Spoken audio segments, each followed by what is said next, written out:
I mean, to have a player on that Campbell list again.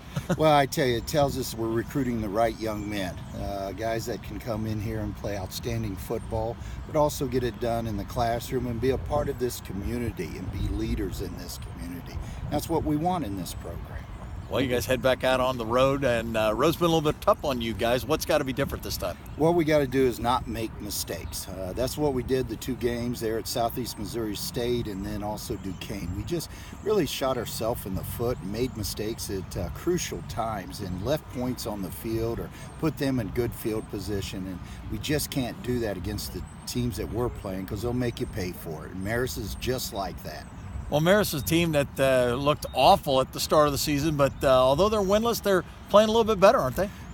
That's the way their coach sets up their schedule. They play a tough schedule at the start of the season there to build his team, to help them get ready for conference play.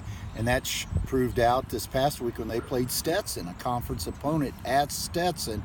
And they had the game. They were ahead right to the very end there, and they play hard, and we know it's going to be a challenge for us this week.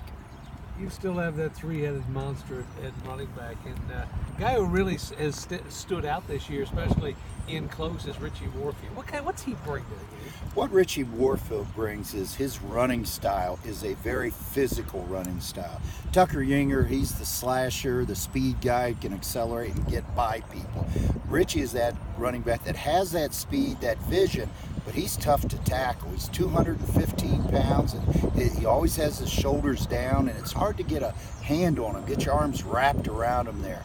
So that's why you see him a lot of times in at the goal line offense there. He was a guy who sat out last year as a redshirt. Did you expect this from him coming in?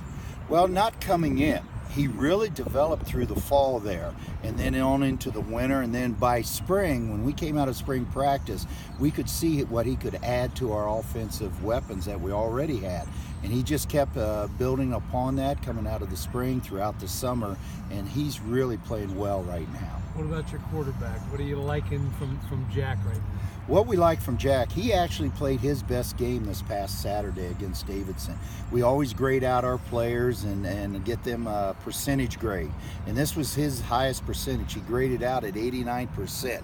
His decision making was the best. His throws I thought were the best, both deep balls and touch passes. And of course he always runs well. But it was his decision making I thought he got much better at this past week. So as you got a few games under your belt there, how are you feeling about this team? You've gone through some adversity. You know, you've had some tough road trips. You lose a quarterback. I mean, heck, ain't even October yet. Talk about where this team is. Yeah, we've had a whole season's worth of events happen to us there. But I think what it has shown is the poise and the resilience that this football team has to face some of these challenges that we have already that you mentioned, the injuries, the tough opponents on the road there, and bouncing back from a 14-0 deficit in the first quarter this past Saturday. That's what stands out to me. Our players don't panic.